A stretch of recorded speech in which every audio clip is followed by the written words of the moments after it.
young voters made up 17% of the popular vote this past election. The youth vote, which includes ages 18 to 29, had an increase of over 10% since the 2016 election, and this 10% made a world of a difference.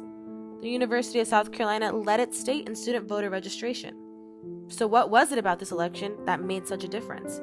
What prompted so many from a generation who has been known to rebel against politics? I mean, for one, like, there's a lot of us compared to other generations. And I think our generation, especially Gen Z and I guess millennials too, we are, at least from my point of view, we are more passionate about social issues and not so much, economic values. And I think that's something that hasn't been dealt with in our country. So I think that was a big reason why students came and voted so much this year, is because those are the things that we care about, and we definitely want to see a more equitable future.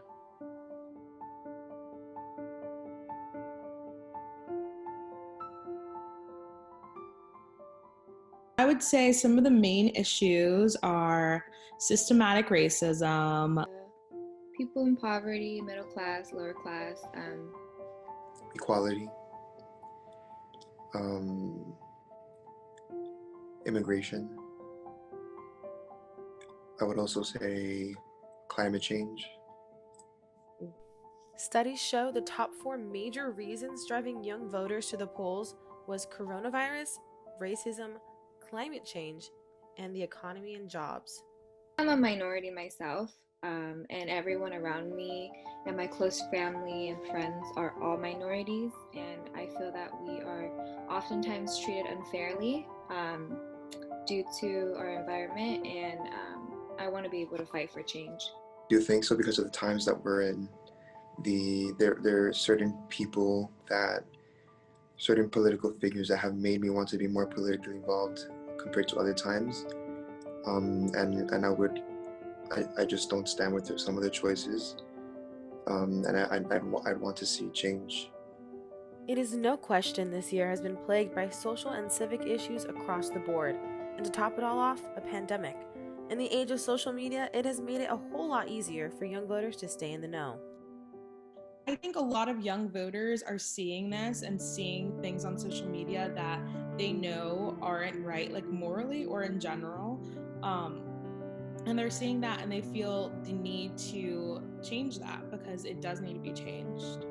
I mean, I stay informed, and I'll read up on candidates and court cases. I think there's definitely more that I could be doing, but I definitely am politically active. I'll post a lot and talk to people about it, just because I think it's really important. And unfortunately, politics affects so many aspects of our life, so we have to care.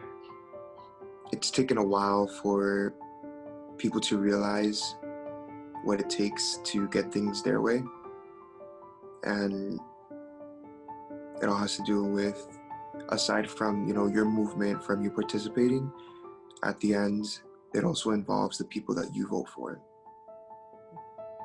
It is safe to say that younger voters felt a social call to action when it came to this year's election, rather than an intrinsic patriarchal motivation.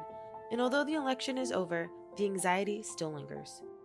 I would say, yeah, I am anxious about the future, no matter who the winner is, because things are still happening that need to be changed, injustices are still happening, and we'll just see what happens with the new president and how he decides to go about fixing these things that need to be changed.